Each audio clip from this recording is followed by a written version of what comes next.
வணக்கம். இப்பதிவினை முதற்தடவை பார்ப்பவர்கள் அல்லது ஏற்கனவே பார்க்கத் தவறியவர்கள் விரும்பினால் சப்ஸ்கிரைப் பண்ணி, லைக் பண்ணி, ஷேர் பண்ணி, கொமெண்ட் பண்ணும்படி தயவுடன் கேட்டுக்கொள்கிறேன். நகைச்சுவை. பெரிய துணிக்கடை அதிபராய் இருந்தாலும் அவருக்கு பிறக்கிற குழந்தை என்னமோ அம்மணமாகத்தான் இருக்கும். அதிக மார்க் வாங்கி மாநிலத்திலேயே முதல் மாணவனாய் வந்தாலும் ஆம்லெட் சாப்பிட வேணும் என்று ஆசைப்பட்டால் முட்டை வாங்கித்தான் ஆகணும்.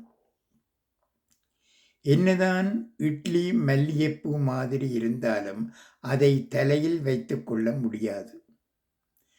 ஒரு பெண் எவ்வளவு சிவப்பாக இருந்தாலும் அவள் நிழல் கருப்பாகத்தான் இருக்கும்.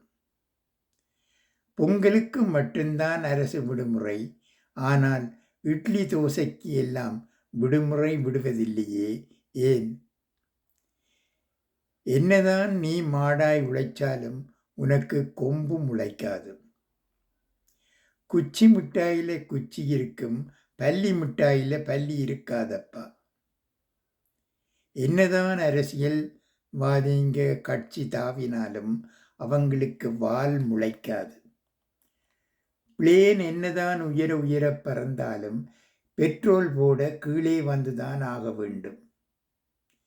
என்னதான் ஒருத்தருக்கு தலைக்கணம் இருந்தாலும் அது எத்தனை கிலோ என்று எடை போட்டு பார்க்க முடியாது. கோழிக்கு கோடிக்கணக்கில் தீனி வாங்கி போட்டாலும் அது முட்டைதான் போடும். 100க்கு 100 எல்லாம் போடாது. வாழ்க்கைக்கும் வழுக்கைக்கும் ஒரு வித்தியாசம்.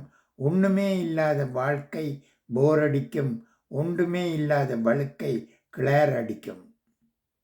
என்னதான் நெருப்பு கோழியா இருந்தாலும் அதனால் அவிச்ச முட்டை போட முடியாது. ஒரு சிற்பி உளியால் கல்லிலே அடித்தால் அது கலை, உளியால் நாம சிற்பியை அடித்தால் அது கொலை. சும்மா இருக்கிறவன் சும்மா இல்லாமல் சும்மா இருக்கிறவங்களை சும்மா சும்மா கிண்டல் பண்ணினால் சும்மா இருக்கிறவங்கள் சும்மா சும்மா கிண்டல் பண்ணினவனை சும்மா விடமாட்டார்கள் என்று சும்மா சொல்கிறேன். நன்றி, வணக்கம்.